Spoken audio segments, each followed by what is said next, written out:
Train Delhi ঢুকছে একদম right টাইমে। হাই এভরিওয়ান, বৃষ্টিকথার সম্পূর্ণ একটা নতুন ব্লগে তোমাদের আরও একবার বিগ ওয়েলকাম। আজকে আমাদের সফর Kashmir, the haven on earth. অনেক দিনের একটা প্রত্যাশিত ট্যুর, অনেক দিন ধরে এটা নিয়ে এক্সাইটেড ছিলাম, কাশ্মীর ট্যুরটা নিয়ে। তার রিজন অনেকগুলোই রয়েছে। ফার্স্ট রিজন হচ্ছে ভূস্বর্গ দেখব, সেকেন্ড রিজন হচ্ছে ট্রেনে করে জার্নি, আমাদের প্রায় 30 ঘন্টার জার্নি। তবে আমাদের গ্যাপে আছে, আমরা জাস্ট আজকে যাব রাজধানী হয়ে। ফার্স্ট পার্টটা থাকবে রাজধানী ট্রেনে, রাজধানী এক্সপ্রেসের সমস্ত রকমের ডিটেলস, সমস্ত রকমের ইনফরমেশান থাকছে সেখানে।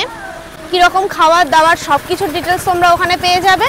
আর সেকেন্ড পার্টটা পরে বলছি। আর দ্বিতীয় রিজন আমার এক্সাইটেড থাকার কারণ এবার আমরা যাচ্ছি পুরো 30 জন মিলে, মানে ভীষণ মজা হবে। সব কিছুই তোমাদের সাথে শেয়ার করব। তোমরা অনেকেই জানো রাজধানী হাওড়া টু দিল্লি যায়, তো ট্রেনটা ছাড়বে হাওড়া থেকে 4:50-এ, আর আমরা পৌঁছবো কাল সকাল 10টা 5 দেখাচ্ছে। তো পৌঁছাতে হয়তো আরও 5-10 মিনিট লেট হবে। তো চলো ফুল জার্নি তোমাদের সাথে শেয়ার করব। দেখতে থাকো বৃষ্টিকথার চ্যানেলের এই নতুন ভিডিওটা। আমাদের বাড়ি বসিরহাট থেকে হাওড়া স্টেশনের ডিস্টেন্স 80 কিলোমিটার, আর যেতে টাইম লাগবে প্রায় 2.5 ঘন্টা মতো। হাওড়া স্টেশনে পৌঁছেও হাতে যেন 1-1.5 ঘন্টা মতো টাইম থাকে, সেই ভেবেই 1টার মধ্যেই আমরা বাড়ি থেকে বেরিয়ে পড়েছিলাম।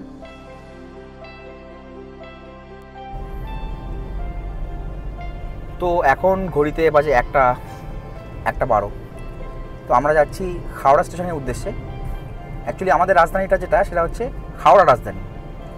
আমি বলে রাখি যে কাশ্মীর ট্যুরটা কিন্তু আমরা পুরোটাই ট্রেনে করব, এবং কিভাবে যাবেন, কত টাকা লাগবে, বিশেষ করে যাওয়ার কি উপায় আছে সেটা আমি পরে আপনাদের সাথে আলোচনা করব। আর রাজধানীর ব্যাপার নিয়ে বলে রাখি, যেহেতু আজকে ভিডিওটা পুরোটাই রাজধানী এক্সপ্রেস নিয়ে, তো রাজধানীকে নিয়ে বলে রাখি আমাদের এই রাজধানীটা যেটা হচ্ছে 12,301 হাওড়া নিউ দিল্লি রাজধানী এক্সপ্রেস, এটা কিন্তু ভারতবর্ষের প্রথম রাজধানী। ঠিক আছে, এই ট্রেনটা কিন্তু প্রায় 1969-এ 1 মার্চ, মানে এটা হচ্ছে ভারতবর্ষের প্রথম রাজধানী যেটা আমাদের নিউ দিল্লি থেকে হাওড়া এসেছিল, এবং 3 মার্চে আবার হাওড়া থেকে নিউ দিল্লি ফিরেছিল। তো এটা একটা ট্র্যাডিশনাল ট্রেন, সবথেকে পুরনো ট্রেন, সবথেকে পুরনো রাজধানী এক্সপ্রেস। এছাড়াও কিন্তু 4:50-এ, মানে বিকেল 4:50-এ একই সাথে শিয়ালদা থেকে একটা রাজধানী এক্সপ্রেস ছাড়ে, যেটাও কিন্তু নিউ দিল্লি যায়। সেটা পৌঁছায় 10:10-এ, এটা 10টা সম্ভবত 5-এ পৌঁছায়। তো আমরা শিয়ালদা রাজধানীটা করিনি, তার পিছনে অনেক রিজন আছে, সেগুলো আমি পরে আলোচনা করব। আমরা এখানে করেছি হাওড়া রাজধানীটা। তো এখান থেকে নিউ দিল্লি যাব, আর সেখান থেকে আমরা বন্দে ভারত ধরবো। তো সেটা আমি একটা আলাদা ভিডিওতে আমরা করে দেবো। তো সবাই দেখতে থাকো। আমরা বসিরহাট থেকে বেরিয়ে মালঞ্চ, মোহনপুর, ভাঙড়ের উপর দিয়েই চলে এসেছি কলকাতা। এবার এখান থেকে বিদ্যাসাগর সেতু, আলিপুরের লেনটাই আমরা ধরবো এবং এগিয়ে যাব ওই দিকেই। আমরা এখন হাওড়া ব্রিজের উপর দিয়ে যাচ্ছি, নিচ দিয়ে বয়ে চলেছে গঙ্গা নদী, আর এখান থেকেই কিছুদিনের জন্য কলকাতাকে টাটা বাই বাই করে এগিয়ে যাব হাওড়া স্টেশনের দিকে। ব্যাস চলে এসেছি হাওড়া, ওই যে দেখা যায় হাওড়া স্টেশন। আমরা প্রায় 1.5 ঘন্টা আগে ঢুকে পড়ব হাওড়া স্টেশনে। তো এখন ট্রেন দেবে 9 নম্বর প্ল্যাটফর্মে। ঠিক আছে, আমরা গাড়িটা পার্কিংয়ের মধ্যেই ঢোকাবো, আর ওখান থেকে সবাই মিলে আমরা ট্রেনে বোর্ড করব। আমাদের প্রায় 30 জন লোক মিলে আমরা যাচ্ছি। একদম 9 নম্বর প্ল্যাটফর্মের পাশেই ছিল এই পার্কিংটা। আমরা এখানে 2 ঘন্টার জন্য গাড়িটা পার্ক করে রাখবো, আর সেক্ষেত্রে 200 টাকা এখানে পে করতে হবে। তো খিদে পেয়ে গেছে, আমরা পুরো 9 নম্বর একদম প্ল্যাটফর্মের এখানেই দাঁড়িয়ে আছি। এই পিছনেই 9 নম্বর মানে এখানেই আমাদের ট্রেন ঢুকবে। একদম 9 নম্বর থেকে বেরিয়েই ফুড কোর্ট বলে একটা বেশ বড় দোকান আছে, তো সেখান থেকেই চাউমিন নিলাম। এই যে একটু চাউমিন খাবো, তারপর খেতে খেতে আশা করি টাইম হয়ে যাবে। তারপর তোমরা দেখতে থাকো। টাইম হয়ে গেছে 4:20, এক্স্যাক্ট আধ ঘন্টা আগেই ঢুকিয়ে দিয়েছে আমাদের ট্রেন রাজধানী। রাজধানী এক্সপ্রেসে 3 ধরনের ক্লাস আছে, AC first class, second class, AC and 3 tyre, যার ভাড়া যথাক্রমে 5,000, 4,000 আর এরকম 2,300 থেকে 3,000-এর মধ্যে। এবার সময় বিশেষে টিকিটের ভাড়া কিছুটা হলেও বেশি হতে পারে। এই রাজধানী এক্সপ্রেসের 2টি রুট আছে, একটি ভায়া গয়া হয়ে আর একটা ভায়া পাটনা হয়ে। আমাদেরটা কিন্তু গয়া হয়ে যাবে। শিয়ালদা এবং হাওড়া থেকে যে রাজধানীগুলো বিকেল 4:50 ছাড়ে, সেগুলো ভায়া গয়া হয়ে যায়।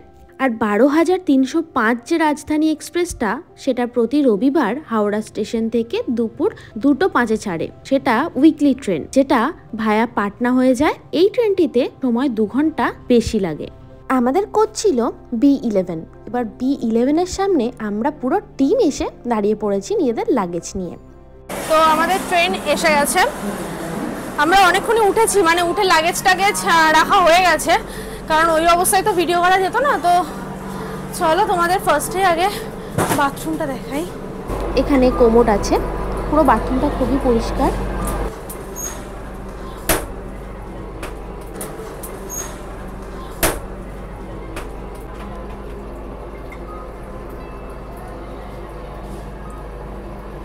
চলো এবার ওই দিকেরটা দেখাই।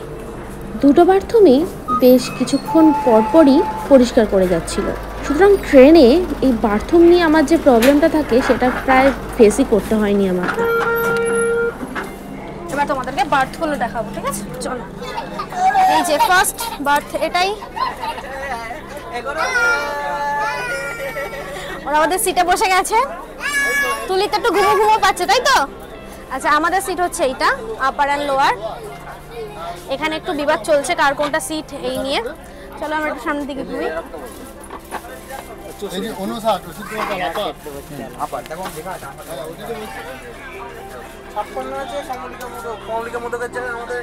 সন্ধ্যে বসেছে। হ্যাঁ, আমার সিট একদম কোনো অসুবিধা নেই। এই যে এখানে আমাদের বোলপুরের টিম আছে সবাই। ম্যাডাম আমি এখানে, এই তো আমি। মানে মোটামুটি এই কম্পার্টমেন্টটা পুরো আমাদেরই হয়ে গেছে। হ্যাঁ, 26, 28, 29। 28, 29টা কোনটা? 28 ওই তো, ওইটা ঠিক একদম 4:50। আর আমাদের রাজধানী এক্সপ্রেস ছেড়ে দিল। কলকাতা থেকে দিল্লির সবথেকে দ্রুত গতির ট্রেন হলো এই 12,301 রাজধানী এক্সপ্রেস, যেটা আজ আমাদের এই ট্রেন। এই ট্রেনটি 1450 কিলোমিটারের এই দূরত্ব মাত্র 17 ঘন্টা 15 মিনিটে সম্পূর্ণ করে দেয়। পুরো জার্নিটাতে মাত্র 7টি ইন্টারমিডিয়েট স্টেশন পড়ে, যা হলো আসানসোল, ধানবাদ, পরেশনাথ, গয়া, মুঘলসরাই, এলাহাবাদ আর কানপুর। ট্রেন তার ফুল পিক আপ নিয়ে নিয়েছে। তোমরা ফোনের ডিসপ্লেতে দেখতেই পাচ্ছ এখন 119 কিলোমিটার পার আওয়ার বেগে ট্রেনটা চলছে। ওই জন্যই তো 17 ঘন্টা 15 মিনিটে সম্ভব হয় এতটা দূরত্ব অতিক্রম করতে। আমরা শিয়ালদা রাজধানীও কাটতে পারতাম, কাটিনি। তার কারণ হলো আমরা যখন টিকিট কাটি তখন ডাইনামিক প্রাইসিংয়ের জন্য হাওড়া রাজধানীর ভাড়াটা শিয়ালদা রাজধানীর থেকে অনেকটা কম ছিল। ট্রেনে ওঠার বেশ কিছুক্ষণের মধ্যেই একে একে জলের বোতল, কম্বল ও চাদর দিয়ে গেল। রাজধানী এক্সপ্রেস ভারতবর্ষের এক ঐতিহ্য। রাজধানী নাম হয়েছে কারণ ভারতবর্ষের যে কটি রাজধানী এক্সপ্রেস চলে তাদের সবকটারই গন্তব্যস্থল একটাই, সেটা হলো ভারতের রাজধানী নিউ দিল্লি। আর এই ট্রেনের ফার্স্ট অফিস কিন্তু আসানসোল, যার টাইম হচ্ছে 6:57। তো আমরা এখন আসানসোলের দিকে হেড করছি। যেহেতু ডাইনামিক প্রাইসিং চলে রাজধানীতে, সেহেতু কিন্তু প্রাইস ওঠানামা করে। যেমন আমরা কিছু সিট কিন্তু 2300 টাকায় কিনেছি, আর কিছু সিট কিন্তু আমাদের 2480 টাকায় কাটতে হয়েছে। তো রাজধানী এক্সপ্রেসের ভাড়া কিন্তু 2300 থেকে 2400 টাকার মধ্যে ঘোরাফেরা করে যদি আপনি মিনিমাম 120 দিন আগে থেকে কাটেন। শিয়ালদা রাজধানী এবং হাওড়া রাজধানী দুটোই একই। যেহেতু ডাইনামিক প্রাইসিং আছে, আচ্ছা এই ভাড়াটা কিন্তু উইথ ফুড, ঠিক আছে? আর যদি আপনি উইদাউট ফুড করতে চান তাহলে কিন্তু ভাড়া কম পড়বে। 30 জনের গ্রুপে হাসি মজা আনন্দ করা ছাড়াও আমরা আরও একটা কাজ করেছি, সেটা হচ্ছে লুডো খেলেছি আমরা সবাই মিলে। এবার ওরা খেলুক, আমি কটা ইম্পর্টেন্ট কথা বলে রাখি। দিল্লির কিন্তু অনেকগুলো স্টেশন, কলকাতার যেমন হাওড়া, শিয়ালদা, কলকাতা স্টেশন 3টে স্টেশন আছে, তেমনি দিল্লিতে নিউ দিল্লি, পুরানো দিল্লি, আনন্দ বিহার, টার্মিনাল ও হজরত নিজামুদ্দিন, এই 4টি স্টেশন আছে। হাওড়া ও শিয়ালদা দুটি রাজধানী কিন্তু শুধুমাত্র নিউ দিল্লি স্টেশনেই যায়। আমাদের কোচের সামনেই ছিল এই রুমটা, তো হাঁটতে হাঁটতে ন্যাচারালি সামনের দিকে একটু এসেছিলাম। এটাই হচ্ছে রাজধানীর প্যান্ট্রি কার। যাত্রীদের ভালো খাবারের সুবিধার জন্য এই প্যান্ট্রি কার ট্রেনের সাথে সংযুক্ত করা হয়েছে কিছু দূরপাল্লা এক্সপ্রেস ট্রেনের সাথে। সময় হয়ে গেছে সন্ধে 6:11, আর এখন সন্ধ্যের টিফিনটা সবাইকে দিয়ে যাওয়া হচ্ছে। আমাদের যেহেতু 30 জন, তো 30 জনের সবাই নিজেদের সিটে ছিল না, সবাই এখানে ওখানে বসে আড্ডা মারছে, ঘুরে বেড়াচ্ছে। এই যেমন আমাদের জাহির, হাসুদা, শুভেন্দুদা, এরা সবাই এদিকটায় এসেছিল। তো যিনি ক্যাটারিং করছিলেন তিনি বলছিলেন যে সবাই নিজের সিটে গিয়ে বসো, তাতে তার দিতে সুবিধা হবে। তো সেই অনুযায়ী আমরা বসার চেষ্টা করছিলাম। আমিও লুডো খেলা ছেড়ে চলে এসেছিলাম সন্ধ্যের টিফিনটা খেতে। সন্ধ্যের টিফিন দিয়ে গেল, তো দেখি এর মধ্যে কি কি আছে। এটা তো দেখে বোঝা যাচ্ছে এর মধ্যে একটা স্যান্ডউইচ আছে।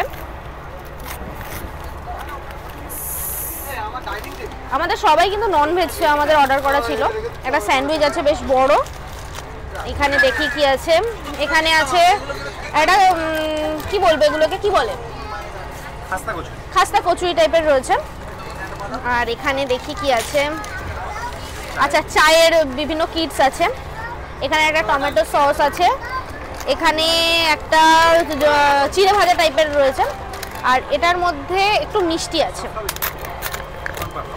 শনপাপড়ি আছে। এই হচ্ছে আমাদের সন্ধ্যের টিফিন। খাবারের কোয়ালিটি কিন্তু মোটামুটি, খুব একটা ভালো কিন্তু না।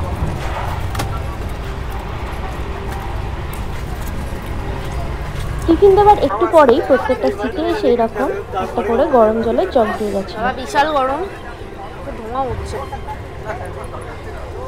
চা তো গরমই খাই, এটাই ন্যাচারাল। আমার মতো আনন্যাচারাল খুব কম আছে। আমি চা ঠান্ডা করে খাই না বলতে গেলে, তবে যদি খাই ঠান্ডা করেই খাই। আর এখানে টি ব্যাগ দেওয়া রয়েছে। আর এটা ওর জন্য রেডি করছি, ওই জন্য মিল্ক দেবো। আর আমি মিল্ক দিয়ে খাই না, আমি খেলে শুধু এটাই খাই। এখন টাইম 7:10। আমরা প্রায় 15 মিনিট লেটে চলছি। এখন পাস করে যাচ্ছি আসানসোল জংশন। এই ট্রেনটি অ্যাভারেজ 80 কিলোমিটার পার আওয়ারে যায় এবং এর সর্বোচ্চ গতিবেগ নেয় 135 কিলোমিটার পর্যন্ত। ভারতের সবথেকে লম্বা সফরের রাজধানী এক্সপ্রেস হলো ট্রেন নম্বর 12,431 ত্রিভান্তপুরম হজরত নিজাম রাজধানী এক্সপ্রেস, যেটি 3149 কিলোমিটার সফর মাত্র 46 ঘন্টায় পূরণ করে দেয়। আর সবথেকে কম সময়ের সফরের রাজধানী এক্সপ্রেস হলো 12,425 নিউ দিল্লি থেকে জম্মু তাওয়াই রাজধানী, যেটা 576 কিলোমিটার পথ 7 ঘন্টা 20 মিনিটে অতিক্রম করে দেয়। এখন সময় 8:10, আর এই মুহূর্তে আমরা দাঁড়িয়ে আছি ধানবাদ স্টেশনের উপরে। ধানবাদ ভারতের কয়লার রাজধানী, যা ভারত এবং ঝাড়খণ্ড রাজ্যের দ্বিতীয় বৃহত্তম মহানগরী ও শিল্প শহর।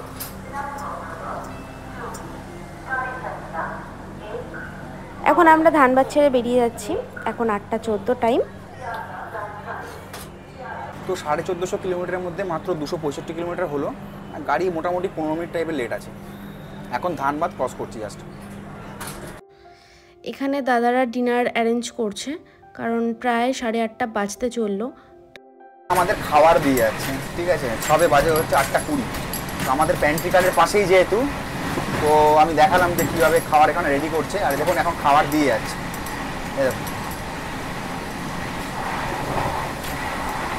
তো আমরা অনেক বছর পরে ট্রেনে উঠলাম আর কি। মানে যে কথাই ব্লগ হয় ম্যাক্সিমামটাই ফ্লাইটে হয়, কারণ সময় কম থাকে। আমাকে অনেকেই বলেছে যে আপনি ট্রেনের ব্লগ করুন, কিন্তু সময়ের অভাবে ট্রেনের ব্লগ করা হয় না। দেখা যাক, আজকে তো ফার্স্ট ট্রেনের ব্লগ করছি, কেমন হচ্ছে তোমরা বলবে আর কি। তখন সময়টা 8:45 হয়েছে। স্টেশনটা পরেশনাথের পরে কোন একটা স্টেশন হবে। খাবারটা দিয়ে গেছে প্রায় অনেকক্ষণই, বাকিরা সবাই খাওয়া শুরু করে দিয়েছে। যেহেতু সন্ধে একটু আগেই খেলাম, তো এখন সেরকমভাবে খিদেটা পাইনি। তো ভাবছি খেয়েই নেবো, খেয়ে একটু শোবো। খাবার দিয়ে গেছে, এর মধ্যে রুটি আছে। সন্ধ্যের টিফিনটা কিন্তু টেস্ট অ্যাভারেজ ছিল, খুব একটা হাইফাই ছিল না। বুঝতে পারছি না।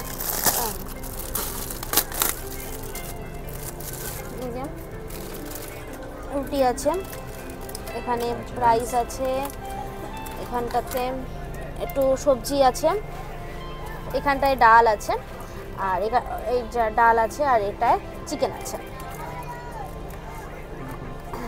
আছে। আর এটা হচ্ছে টক দই দিয়েছেন, এটা খুব ভালো হয়েছে একটা জিনিস। খাবার কিন্তু বিভিন্ন টায়ারে কিন্তু আলাদা। 3 টায়ার এসিতে এই খাবারগুলো দেয়। ফার্স্ট ক্লাস এবং 2 টায়ার এসিতে কিন্তু যেমন ভাড়াও বেশি, ওদের কিন্তু খাবার কোয়ালিটিও কিন্তু ভালো এবং খাবার সম্ভবত কোয়ান্টিটিও ভালো। তো থার্ড এসি ইকোনমিতে খাবারটা এরকমই দেয়। এবার আপনি নিজের বাড়ি থেকে খাবার আনতে পারেন, সেটা হলে আপনার টিকিটের ভাড়া সামান্য একটু কমবে, আর আপনি এখানে আগের থেকেই খাবার অর্ডার করে টিকিট কাটতে পারেন। এই ফেসিলিটি কিন্তু আইআরসিটিসিতে মানে ইন্ডিয়ান রেলওয়েসে এখন আছে। তখন টাইম সবে 9:06 হয়েছে। স্পিড দেখো 129 কিলোমিটার পার আওয়ার বেগে চলছে। রাত্রিবেলা আরও তো বাড়বে, বেড়ে 135 তো উঠে যায়। তখন আমরা সবে জাস্ট ডিনারটা কমপ্লিট করেছি, তারপরে আবার এসে আইসক্রিম দিয়ে গেল, তো সেটা তখন শেয়ার করা হয়নি, তাই এখন বললাম। পুরো ট্রেন মোটামুটি শুয়ে পড়েছে, মানে ট্রেনের লোকজন শুয়ে পড়েছে, তাই আমিও এদিকে গুছিয়ে গেছিয়ে শুতে চলে গেলাম। পুরো ট্রেনটা দেখতেই পাচ্ছ অন্ধকার হয়ে গেছে, আমাদের সবাই নিজেদের মতো করে শুয়ে পড়েছে। এখানে বুটুনদা গুড নাইট বলছে সবাইকে।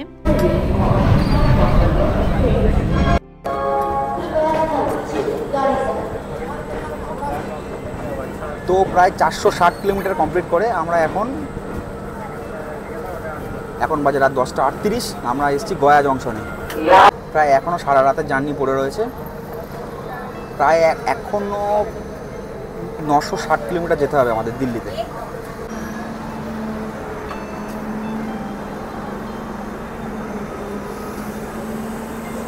গয়া জংশনে কিন্তু হল্ট মাত্র 3 মিনিট।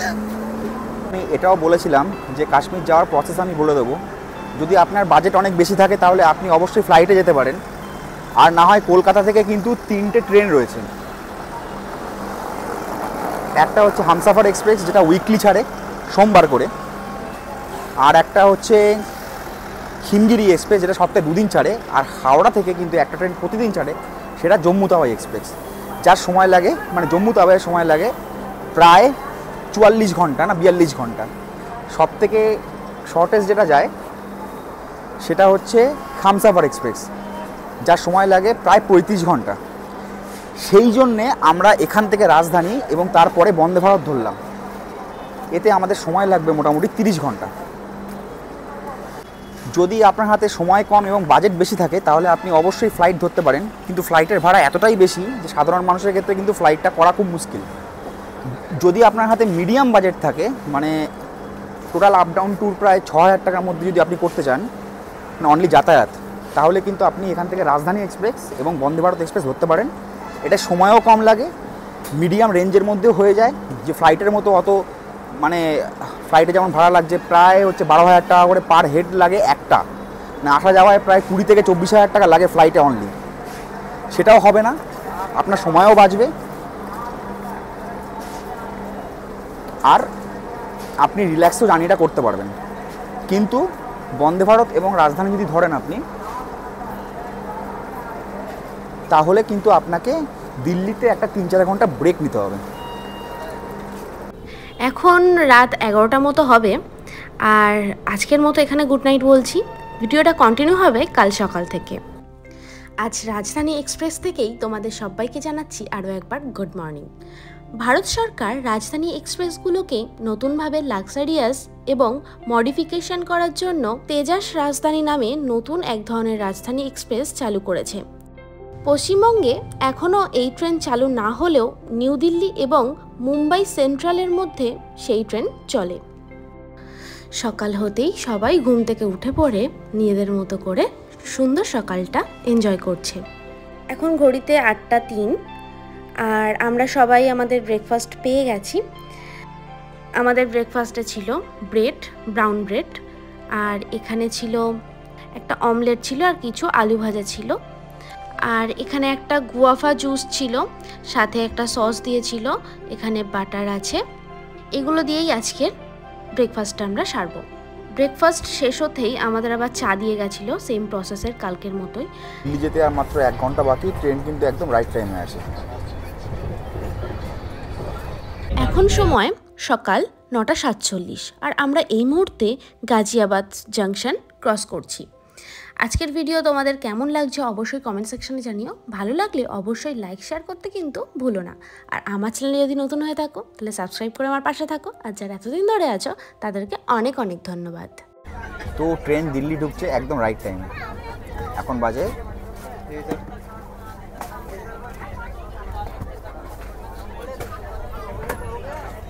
9:56 আর টাইম ছিল 10:05।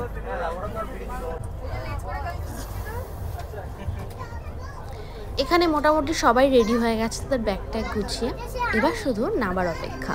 আমরা স্টেশনে নেমে পড়েছি নিজেদের লাগেজ নিয়ে। কাশ্মীর ট্যুরের ফার্স্ট পার্টটা এখানেই শেষ হলো।